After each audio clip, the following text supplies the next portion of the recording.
Okay, so let's talk some OU offensive line predictions and maybe even let's just talk a little bit about what that looks like on the recruiting trail for Oklahoma.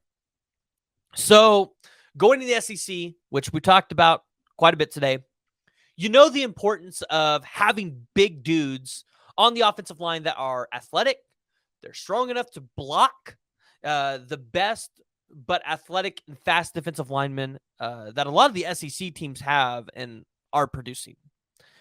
And it's not just good enough to have 5 or 6 anymore, right? It's not just good enough to have 5 or 6 really good offensive linemen that you can trust, that you'll put in and out. That's not going to work in the SEC. It's just not. You've got to have depth. So when you say you have to build in the trenches, which is something we've talked about for Oklahoma, something that we've talked about for Colorado, when you talk about building in the trenches, you have to get big, strong, elite. They have to be elite with their hands and their feet, by the way. But you're also talking about the depth, right? You need to have almost 2 sets of starters because the SEC schedules, they're going to be tough. They're going to be brutal. And I don't expect them to be kind to Oklahoma the first 2 years, or Texas for that matter. They're not going to be kind to us. And so, again, like we talked about earlier, when I look at Texas and the focus that Sark really put on the offensive line, and you hear me and others rave about that hire of Kyle Flood, which might have been the best hire for Texas during the Sark era so far, and how well they've recruited that position, there's a reason why. Because Sark knows what it takes to have a successful offense in the SEC. Because Sark was a part of those Alabama teams that were in contention to win championships. Now, yes, Jeff Lebby was at Ole Miss. Maybe Jeff Lebby has an idea. I hope he does. Now, I don't know if he was at Ole Miss long enough to really have a grasp on exactly what he needs to go out there and win a championship in the SEC. I feel like he has a pretty good idea. And so let's take a couple look at the predictions that I have for the offensive line for Jeff Lebby and Bill Bedenbaugh. And I think the first one that I have to start out with is a guy that we've had here on the podcast and a guy that we've talked about many times, and that's Casey Poe. So you're hearing a lot about this kid and how it might be an Oklahoma versus Alabama battle. But in my opinion, I think you got to kind of throw TCU in there. Listen, TCU being from the Fort Worth area, TCU is going to be in contention for a lot of those kids that maybe Oklahoma was kind of easily winning around in these areas in Texas. Now, Casey Poe, he's taken 3 visits to Oklahoma. He has a really good relationship with the staff, which is why you would kind of pick him to come here. So I don't know what that timeline looks like. I've talked to Casey Poe, haven't really dove a whole lot into it yet, but I would expect by summertime, you see Casey Poe as a Sooner.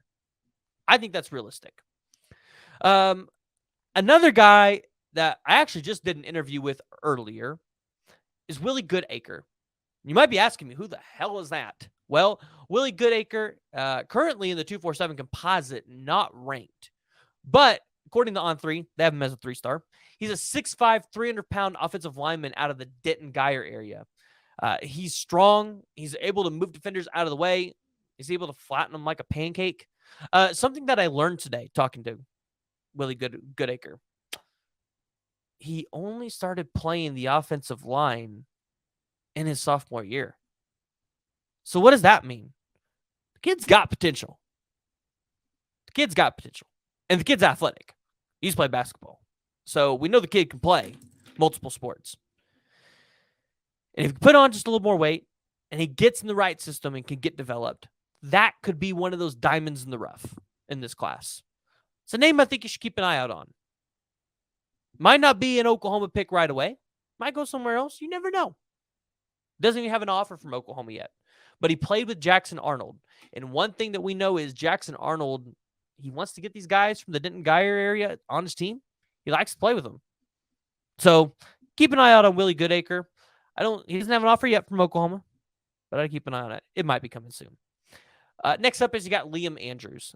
So he's taken 2 visits to Oklahoma, and although he has elite offers from all over the country, I like the relationship that he has with Bedenbaugh, and we all know the track record for taking offensive linemen all over the country and putting them in the league, right? It's what Bedenbaugh's good at. Bedenbaugh might not be the most elite recruiter, and I say that because he might not be going out there and landing the 5-star offensive linemen like Texas, the flashy guys. But he's finding the diamonds in the rough and he's putting them into the league. And I think that's important. And so As I talked about earlier, Sooners going to the SEC, I think it helps out in this recruitment, and I think the Oklahoma Sooners end up landing Liam Andrews. Additionally, we have Andrew Sprague. Again, gaining a lot of interest from some of the top teams in the country. Being from Kansas City, Missouri, you would expect the Sooners are going to try to jump out to that commitment here. They want to recruit this area well. They want to recruit a lot of the surrounding states. They don't just want to focus on Oklahoma and Texas. This is something that Brent Venables and the staff have very well made it known, something that the last staff didn't do well. So keep your eye on that guy. Another person named Caden Macy, keep your eye out for him. Those are all people that I think you could pick for the Oklahoma Sooners. And listen, it's going to have to be a bigger class. It's going to have to. Because, again, you've got to create depth. You've got to create that competition. But who are some guys that maybe we didn't talk about Oklahoma, I think, landing that you should keep an eye out for? Well, you could look out for Max Anderson because he visited Oklahoma on Junior Day. OU's in his top 12.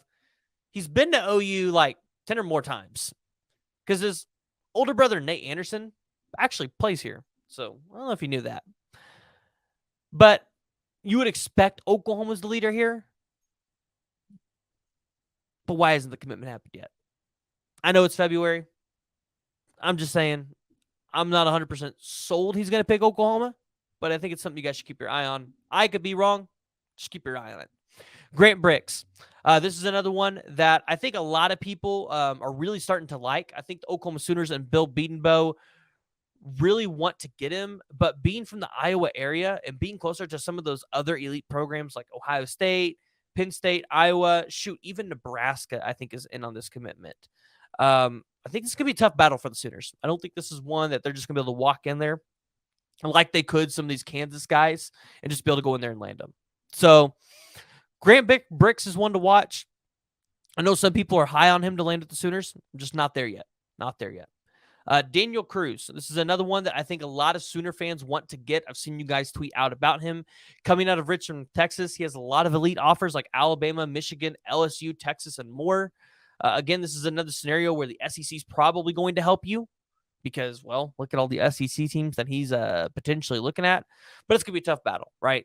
Kids from Texas Longhorns have offered him. Texas is going to the SEC.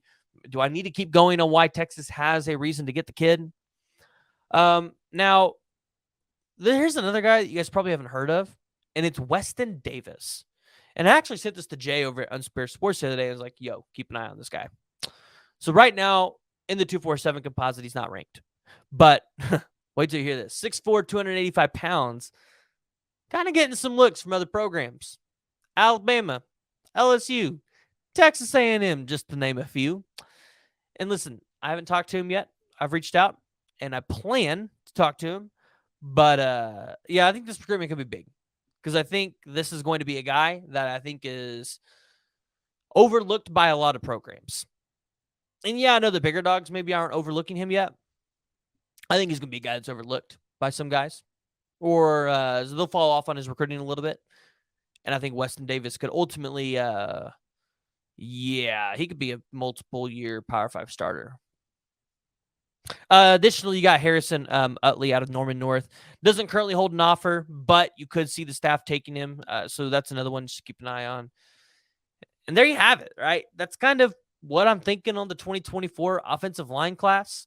Maybe there's some guys in there that we talked about that you guys haven't really heard of.